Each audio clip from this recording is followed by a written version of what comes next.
Hi everybody, welcome to the first week of Therapy Thursday. Today I'm going to be talking about the window of tolerance, which is a concept that was coined by a psychiatrist, Dr. Siegel. So, the window of tolerance is a zone where we function most effectively.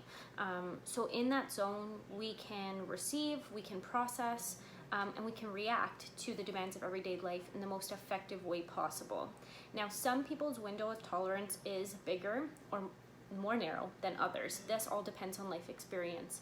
So this is my makeshift drawing of the window of tolerance. So you will see that this middle section here, this is our optimal state of functioning.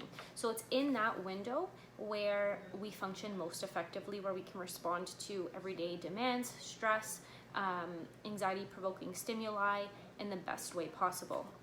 Now, up here you'll see that we go into hyperarousal. So this is really our fight and flight response.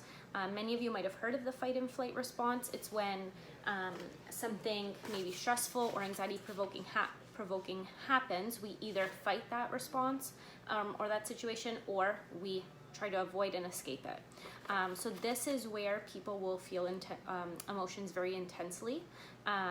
And it takes them not so long to get to that emotion. So for an example, somebody who gets angry really, really quickly might have a more narrow window of tolerance where they enter hyperarousal more quick than other people.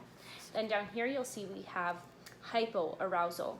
So hypoarousal is our freeze response. So it's fight, flight, and freeze. So the hypo is where we might feel a little bit numb, where we might have emotional unresponsiveness, and really we just kind of feel like flat.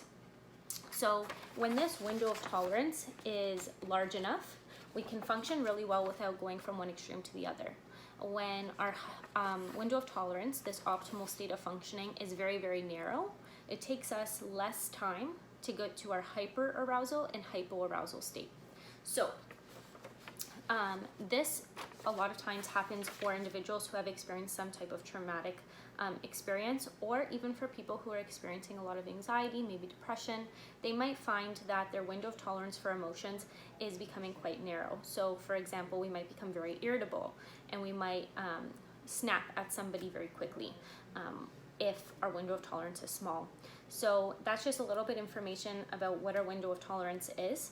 Could explain why some people are very quick to their emotions or quicker to their emotions than other people. Don't forget, there are always coping mechanisms for this. One of those are could be relaxation, meditation, some yoga, going for a walk, getting some fresh air. But really the point of this is to help you understand that we need to expand those windows of tolerance, and a lot of times we need some support in doing that. Feel free to reach out. You know where our contact information is. Thanks, guys.